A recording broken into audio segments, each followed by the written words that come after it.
What's the hardest family conversation you've never had? They spent the whole evening talking about Lauren, her latest promotion, how her boss personally invited her to present at some fancy leadership retreat in Colorado, the way she somehow juggles everything, and still manages to whip up homemade key lime pie from scratch like it's nothing. I sat there, across from them, nodding, smiling, reaching for the water pitcher when it got low, passing the bread basket, silently chewing through the usual comparison fest like it was a potluck dish I didn't want but couldn't say no to. The air around that table was warm with wine and laughter, the kind that gets just loud enough to mask the sharpness of what's really being said. And even though no one said my name directly in any of those glowing comments, I knew, without a doubt, that I was the measuring stick Lauren had already surpassed and thrown away years ago. It wasn't new. This kind of thing had been happening since we were kids. Lauren could bring home a crooked macaroni picture and Dad would hang it on the fridge like it was a Picasso, while my perfect report card would get a quick, "Good job, sweetie," before the conversation shifted to how Lauren had finally learned to tie her shoes. At first, I thought it was in my head, this invisible spotlight they kept shining on her, but over the years, I realized that it wasn't just favoritism, it was selective blindness. They saw her. They celebrated her. I was the wallpaper. The helper. The older sister who didn't cause problems, who didn't ask for attention, who just did what needed to be done and kept the peace, even when that peace came at the cost of swallowing my own voice. That night, nothing dramatic happened. No screaming, no scenes. Just another quiet dinner at our parents' place, meatloaf, roasted carrots, those weird marshmallowy yams my mom insists on making for every gathering. Lauren walked in with her designer handbag and her designer smile, and within 5 minutes, Mom was already bragging to my dad about how Lauren's boyfriend, Evan, might propose this winter. I was asked once, briefly, about work, just enough for me to say that nothing much had changed, and then the focus snapped right back to Lauren, like it always did. I could have told them that I'd recently gotten promoted to lead operations coordinator after 7 years of busting my ass, that I'd just finished overseeing the company's biggest logistics overhaul in a decade, that I'd been nominated for a state-level leadership award. But I didn't, because I already knew the response. "Oh wow, that's great, honey," followed by a quick pivot. "Lauren, do you remember that woman who used to work in HR at your old startup? She just got engaged to a tech guy." Somehow, my stories always got cut off halfway, as if they were just filler while we waited for the real main act to come on. So, I helped with the dishes. Of course I did. Lauren never does, not really. She flits around with a wine glass, acting like it's a contribution to smile while other people scrape mashed potatoes off china. I stood at the sink, sleeves rolled up, water running, steam rising, the quiet clinking of silverware my only companion. I didn't mind it, not because I enjoy being ignored, but because I've learned that silence is a kind of freedom. You can hear your own thoughts in the quiet. And mine were loud that night. Not angry exactly. Just done. You know that feeling? When the fatigue of being invisible finally outweighs the fear of being seen the wrong way. When everything was cleaned up, when Mom and Lauren were still giggling in the den over a glass of Riesling, and Dad was half asleep in his recliner pretending to watch a baseball game he couldn't name the teams for, I quietly stepped away. I didn't say goodbye. Not right away. I walked down the hall toward the guest bedroom, the one that used to be mine before I moved out, though now it's more of a storage room where they dump old Christmas decorations and the treadmill nobody uses. I opened the closet, pulled down my old tote bag from the top shelf, and reached inside. There, folded between an old scarf and a manila folder full of receipts from 3 apartments ago, was the envelope. Plain, white, no name on the front. It didn't need one. I'd printed its contents at work a few days earlier, sealed it with shaking hands, and carried it with me to this dinner without knowing for sure whether I'd use it. But when I sat at that table, when I watched Mom beam every time Lauren opened her mouth, when I heard the phrase, "She's just so impressive," for the 3rd time in under 15 minutes, I knew. I slipped it under my mother's pillow before I left, just barely tucking the corner in. Not too deep. I wanted her to find it when she got into bed, not next week while changing the sheets. I said my goodbyes quickly. Lauren gave me a distracted side hug. Mom barely looked up from her phone. Dad gave a tired grunt, and then I left. And I didn't feel guilty. That night, I drove home in silence. No music. No talk radio. Just the soft hum of tires on pavement and the distant thrum of an engine running a little too fast. The city lights passed in a blur. I thought about how many versions of myself I had buried over the years just to make other people more comfortable. The one who used to write stories. The one who thought she might move to another state. The one who believed she could be the center of someone's world. All of them pushed aside in service of being the easy daughter, the steady one, the Rachel will always show up girl. But that envelope? That was the first time I chose to show up for myself. I didn't sleep right away when I got home. I sat on my bed, shoes still on, coat draped across my legs, and stared at my phone. Nothing yet. No messages. No missed calls. I told myself maybe she wouldn't even open it. Maybe Mom would toss it in the trash, assume it was a bill or a leftover note. Maybe it wouldn't matter. But deep down, I knew she would open it. She would read every word. And for the first time, she would have to see what she's chosen not to see for over 3 decades. And the next morning? Everything changed. I don't think I even touched my phone the next morning until nearly 11, which, for me, was unusual. I'm the kind of person who's usually scrolling through emails by 7, checking Slack notifications out of habit even on weekends, mentally mapping out my day with quiet efficiency like some underpaid air traffic controller. But that morning was different, not because I was especially tired or caught up in something else, but because, for once in my life, I didn't feel like anyone needed anything from me. The house was still. The city outside my windows buzzed faintly with Saturday energy, a distant dog barking, some kid down the block blasting music, the occasional swoosh of tires rolling over damp concrete, and I sat there on the edge of my bed, cradling a mug of lukewarm coffee I hadn't even realized I made. It wasn't peace, not really, but it was something close. A kind of stillness that comes only when you've finally stopped pretending. It took less than a second to recognize the first notification when I finally did look at my screen. 1 missed call from Mom. 2 messages. Then another notification, this time from Lauren. 5 texts. 1 voicemail. A ripple of adrenaline passed through me, not panic, not fear, but something more primal, like my body bracing itself for a blow it had been waiting years to feel. I didn't open anything right away. I just stared at the screen, let the names sit there like they were foreign to me, like I hadn't grown up in a house where those people were the only constants I ever really knew. And that's when it hit me, I hadn't left a bomb in that envelope. I hadn't threatened, exposed, or insulted anyone. I had simply placed, in my mother's hands, something that had existed in plain sight all along, something she could have found herself if she'd ever once stopped gazing at Lauren long enough to look in my direction. The envelope, I can still see it in my mind, that cheap white stationery I'd taken from the office supply cabinet at work, the slightly crinkled edge from where I'd clutched it too tightly on the drive over. Inside wasn't a letter. I didn't pour out my feelings in some sad emotional confession, didn't write a list of grievances like a dramatic teenage diary entry. What I placed inside was far simpler, colder, and more honest. It was, in essence, just a handful of printed screenshots, some from social media, some from text messages, a couple of email snippets, all carefully dated, arranged, and stapled together with mechanical precision. I hadn't added any commentary or explanation. I didn't need to. The words spoke for themselves. Most of them were from Lauren, sent to a mutual friend of ours, or, more accurately, a former friend of mine who had slowly become Lauren's shadow over the years, the kind of person who always seemed to know more about what was happening in my family than I did, despite never having set foot in our house after college. The messages weren't violent or criminal or anything that could land someone in jail, but they were cruel in a way that felt calculated, practiced, and, worst of all, intimate.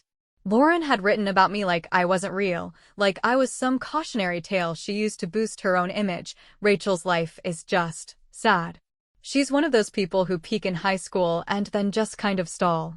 Or, honestly, it's exhausting being the only one who keeps this family together. Rachel just floats around like a ghost. Mom barely notices her half the time. That one stuck with me, that word, ghost, because it wasn't the first time I'd heard it used that way. 2 years ago, at a Thanksgiving dinner that I now remember only in fragments of awkward silences and overcooked turkey, Lauren had made a joke at the table about how I appear out of nowhere like a horror movie extra whenever someone needs help with the dishes. Everyone laughed, including my parents. I laughed too, because what else was I supposed to do? But that moment never left me. It embedded itself somewhere behind my ribs, settled into my bloodstream like slow poison, and over time, it made me start collecting, not out of spite, but out of necessity.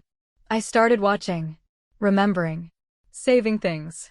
So that envelope, it wasn't revenge. It wasn't an attack. It was, for the first time, the truth, gathered piece by piece from moments they all thought I was too invisible to witness. And now, after all this time, they couldn't look away. That was the part one hadn't planned for, though, the silence after the message is delivered. Because when I sat there, holding my phone and watching it buzz on and off with Lauren's desperate messages, Rachel, please call me. I need to talk to you. I didn't mean for you to see that. I realized she wasn't scared because she had hurt me. She was scared because I had finally done something about it. I didn't respond. I didn't even open the messages. I just got up, made another cup of coffee, and sat by the window while the sun climbed over the rooftops like it did every other morning. For once, I didn't feel like I owed anyone an explanation. I didn't feel like I had to clean up the emotional mess that someone else created. I just watched the street below, people walking dogs, a woman in a bathrobe picking up a newspaper, the quiet, mundane hum of life continuing on, completely unaffected by the seismic shift that had just occurred within the walls of my family. Have you ever had a moment where you realize that no one really knows who you are, not even the people who raised you, the ones who watched you grow and fed you and took your temperature when you were sick? Have you ever looked at those people and felt like a stranger in your own story, like you were just an accessory to someone else's narrative? Because that's what it felt like for me, and that morning, for the first time in my life, I wasn't ashamed of it. I didn't want to be part of their version anymore. I wanted to see what happened when I wrote my own. And still, I waited. I knew the phone would ring again. I knew Mom would send something next. She always followed Lauren's lead, but eventually, she'd try to fix it, try to smooth things over with a few sentences that sounded like an apology, but somehow still made it about Lauren's feelings. I wasn't angry, though. I wasn't anything. Just still. Watching. Knowing. And when the phone buzzed again, and Mom's name appeared with a single text, "What is this?" I didn't reply. I didn't need to. There's a strange kind of freedom that comes when you stop caring about the response, when you finally put the weight down and realize you don't need to rush to explain, to fix, to smooth over the cracks that everyone else keeps pretending don't exist. That morning, I wasn't glued to my phone, anxiously awaiting the reaction to what I'd left behind. In fact, if anything, I felt like I had stepped out of a fog I didn't even realize I'd been living in. It wasn't vengeance that warmed my chest as I brewed another cup of coffee, nor was it pride or satisfaction or even the cold detachment that people like to romanticize when someone finally gets even. No, it was quieter than that. Heavier. It felt like standing in the middle of a still, empty room after a long and bitter storm, with broken branches outside and puddles forming where the roof leaked, and yet, despite all that, the silence inside feels like relief. Not triumph. Just clarity. By midday, the messages had multiplied. Lauren had already sent me 8 texts, each one more frantic than the last, the kind of frantic that only shows up when someone loses control of a story they've spent years narrating with flawless, performative precision. Her first message was simple, "Hey, did you leave something at Mom's last night?" Followed not long after by, "I just talked to her. Rachel, call me, please." Then came the string of half-explanations and justifications, those clumsy attempts to sound casual while the undertones screamed panic. I didn't mean those things, okay? It was just venting. You know how people talk sometimes. Then, even more desperate, if Mom saw that stuff, you know it's going to hurt her more than anyone. Why would you do that? I let every message sit unread, not because I was being cruel, but because, for the first time, I was no longer responsible for absorbing other people's discomfort. Lauren's panic was not my crisis to solve. Her fear of exposure, her scrambling attempts to reframe what she had written in black and white, those weren't my burdens anymore, and I felt no obligation to hold them for her like I had done, time and time again. Every time she cried at Thanksgiving or manipulated her way out of trouble or spun her web of sugar-coated lies until my parents saw only sweetness and light. No one had ever asked what I thought of her choices. No one had ever asked how it felt to be constantly minimized in favor of her spotlight. So now I owed them nothing. Not even a reply.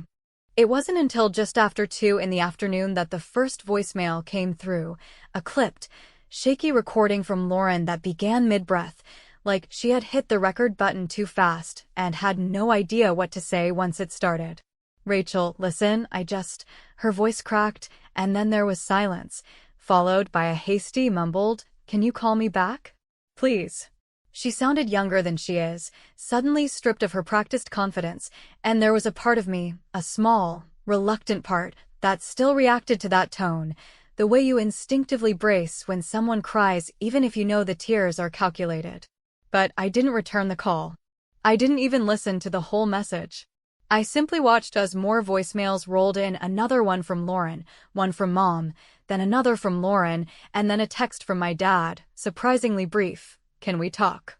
That one was the most surreal, because if you asked me to recall the last time my father texted me anything beyond a forwarded meme or a logistical question about dinner, I couldn't tell you. I stared at his message for a long time, wondering if it was genuine or just the fallout of whatever emotional bomb had gone off in their house after Mom opened that envelope. What they didn't know, what none of them had ever really considered, apparently, was that the screenshots I'd shared were just the beginning. They were the surface-level version of the truth, the edited-for-runtime highlight reel that barely scratched the surface of everything I'd swallowed over the years. The comments Lauren made weren't new. I had dozens of them, dating back to college, stored quietly in folders and email threads and digital archives.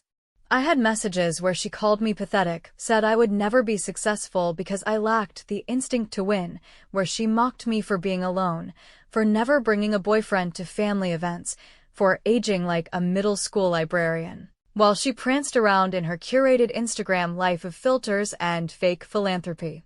But I didn't share those. I chose the ones that would land softly enough to shake the ground, but not split it wide open, at least not yet. I had options. That was the power I held now, and I wielded it with the calm deliberation of someone who has spent a lifetime watching everyone else play chess, while being told to sit still on the sidelines and be happy someone let her in the room. I had waited years for any version of my parents to see me, not just the helper, not the fallback child, but the real me, with bruises no one asked about and dreams no one supported. And now, the veil had finally lifted, not because I begged them to see, but because I forced them to look. By sunset, I had 12 voicemails. Some of them were sobbing. One was yelling. A few were long stretches of silence, followed by a final whisper of my name.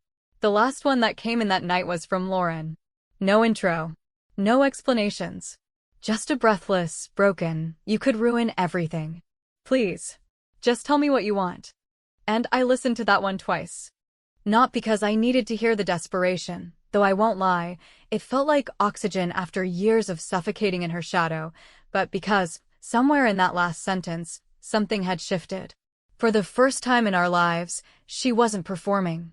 She wasn't charming her way out of it or flipping the script to make herself the victim. She was asking me, for the first time, what I wanted. And the truth? I wasn't even sure how to answer. Because it had never been about revenge, not really. It had been about being seen, heard, counted. I didn't want to destroy her life, but I damn sure wasn't going to protect her from the consequences anymore. I didn't want apologies carved out of panic. I wanted acknowledgement, not just from her, but from the whole family who had spent decades celebrating the glitter and ignoring the grit. I didn't answer that night. I didn't send a single word.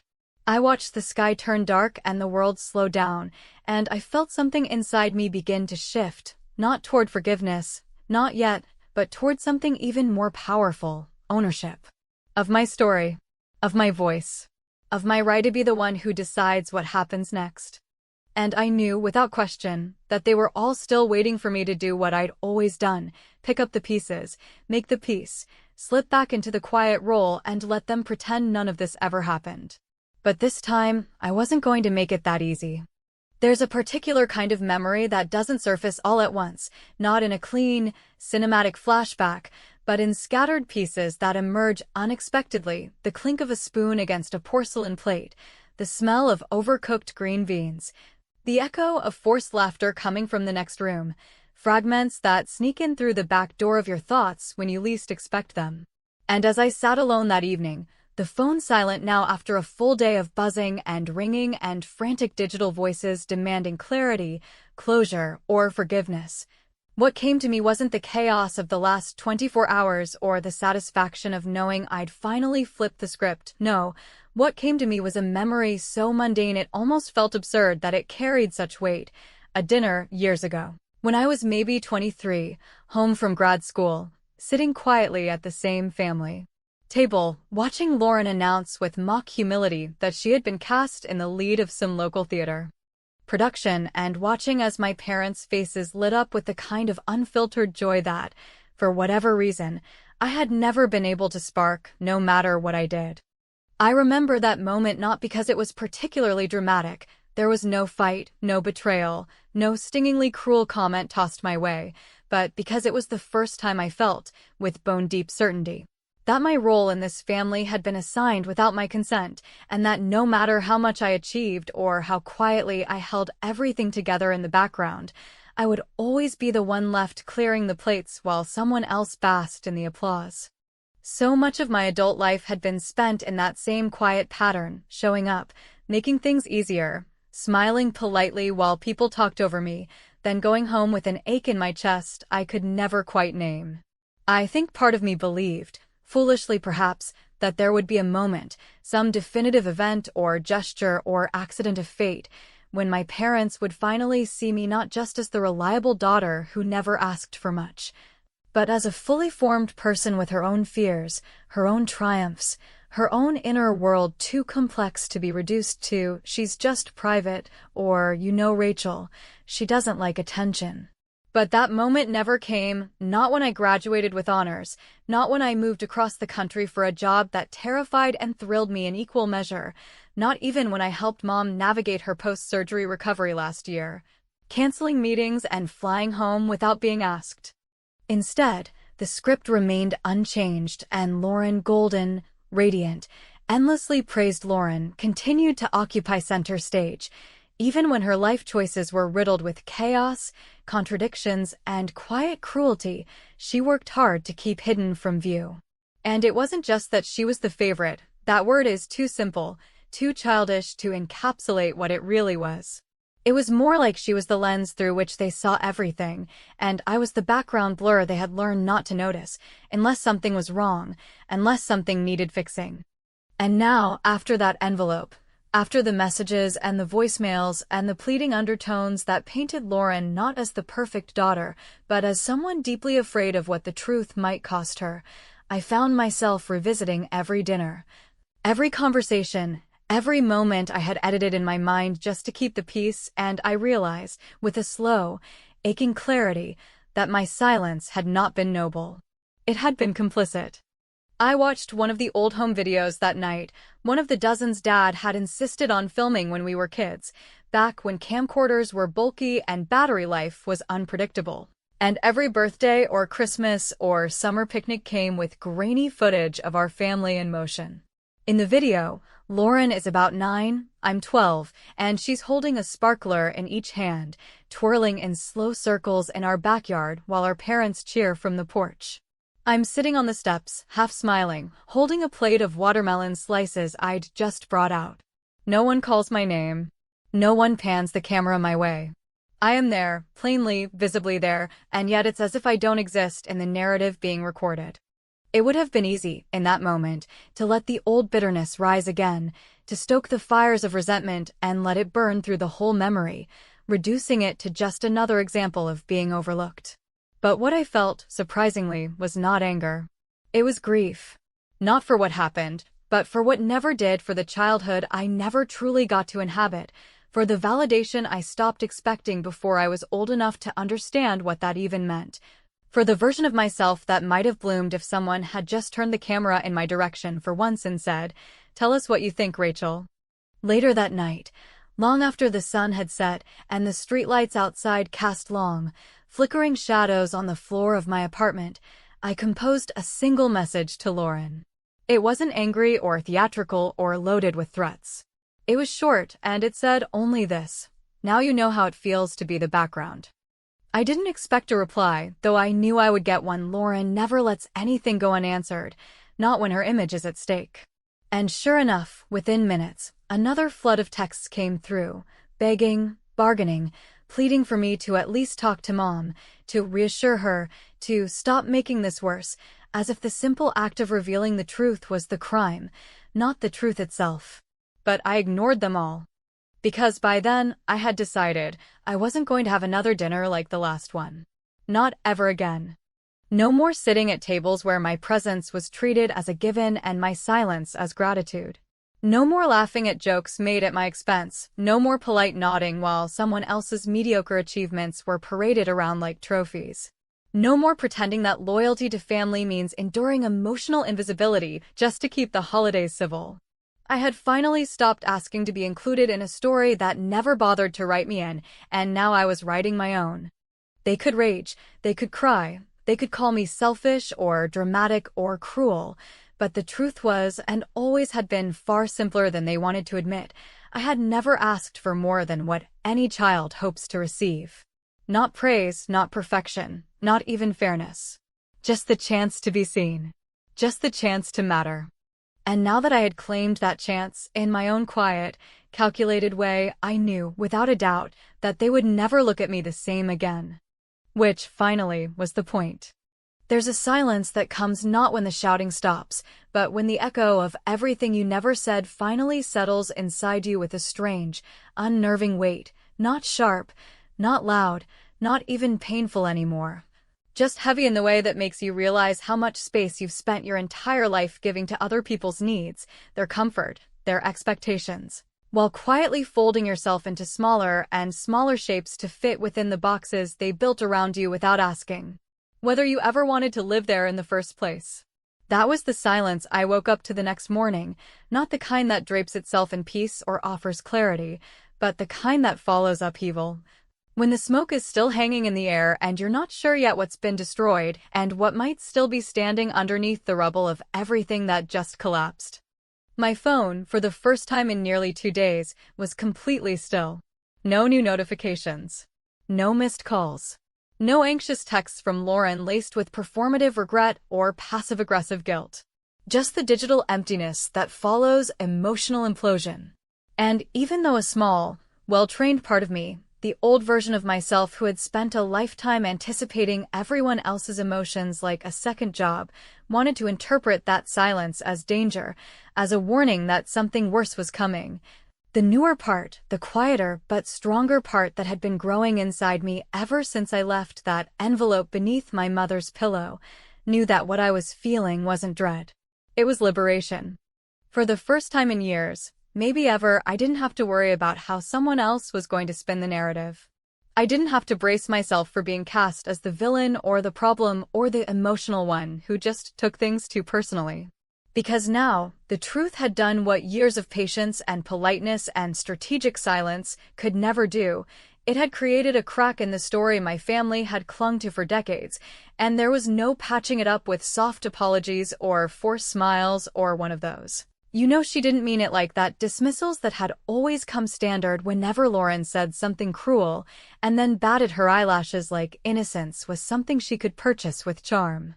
I think they all assumed I'd be the one to cave first, that I'd call to explain, to calm things down, to reassure Mom that it wasn't that serious, or to remind Lauren that I was still her sister and didn't really mean to cause a scene. But what none of them understood, or maybe never bothered to consider, was that I had spent years rehearsing this moment, not consciously, not as some bitter plot for revenge, but quietly, in the slow-burning ache of overlooked birthdays, half-hearted compliments, and being the invisible stagehand in a family theater production that had always been Lauren's show. And now, with no more curtain left to hide behind, I finally saw them clearly. Dad sent another email, just a few lines this time, no subject, just the kind of awkward, stilted message a man sends when he knows he's supposed to say something but doesn't have the language for accountability. I read what you gave your mom. I'm sorry you felt like you had to do that. We didn't realize things were that bad. Let's talk soon. It wasn't cruel. It wasn't dismissive. But it wasn't enough either. It was another half step, another attempt to smooth the surface without ever asking what cracked it in the first place. And for once, I didn't feel the urge to reply. I didn't need to make it easier for him. Lauren's messages had stopped around 3 in the morning. The last one she sent, the one I saw as I sipped coffee on my back porch with the breeze catching my hair just enough to remind me that there was still a world outside this family circus, was raw in a way I hadn't expected. Please, just talk to me. I know I messed up, but you're still my sister. I don't know how to fix this if you won't answer. It didn't land like guilt. It didn't land like manipulation. It landed like fear. Like someone who had built her whole identity on being adored, suddenly confronted with the idea that the people she stepped on along the way might stop letting her do it. And I won't lie, part of me softened, just for a second. Because even with everything she said, everything she did, she was still the little girl who used to crawl into my bed during thunderstorms and ask if I would sing her to sleep. I remembered that version of her. I even loved that version of her. But I also knew that version was long gone, buried under layers of performance and deflection and a constant need to be the center of gravity in every room. So, I didn't call. I didn't text. I didn't open her voicemails. Instead, I got dressed, put on shoes that made me feel taller than I am, and walked out the front door without a destination, just moving, just breathing, just remembering that my life wasn't confined to the roles other people had assigned me. I stopped at a small flower shop on the corner, the kind with handwritten price tags and a grumpy old man at the counter who clearly didn't care if you bought anything or not. I picked up a bouquet, nothing special, just a mix of orange tulips and eucalyptus, clean and ordinary and beautiful in its simplicity, and I paid for it without thinking about whether flowers needed a reason. Because that day didn't belong to apologies. It didn't belong to explanations. It didn't belong to sisters or mothers or the slow ache of what families pretend to be when no one wants to confront what they really are. It belonged to me. As I walked home, the sun sharp and honest overhead, I thought about how easily we're trained to make ourselves small, to shrink in the name of love, to bend so far backward that we start to believe the contortion is just how we're built. And I thought about how long it took for me to realize that just because I was quiet didn't mean I had nothing to say, it just meant no one had bothered to listen. When I got back to my apartment, the light had changed. That late afternoon golden haze was settling in, the kind that makes even dust look like glitter, and I stood there in the doorway with my flowers in one hand and my phone in the other, just staring at the final voicemail Lauren had sent. I hovered over the play button for a long time. I didn't press it. Not because I wanted to punish her, but because maybe, just maybe, it was time she sat in the silence for once. Time she felt what it was like not to be answered, not to be reassured, not to be given the chance to spin her way back into everyone's good graces. I set the phone down. I placed the flowers in a chipped glass vase. I lit a candle I'd been saving for a day that felt worth lighting it for. And then I sat. Not waiting. Not hoping. Just finally still. And maybe, if she's lucky, someday I'll call back. But maybe it's her turn to wonder if I ever will.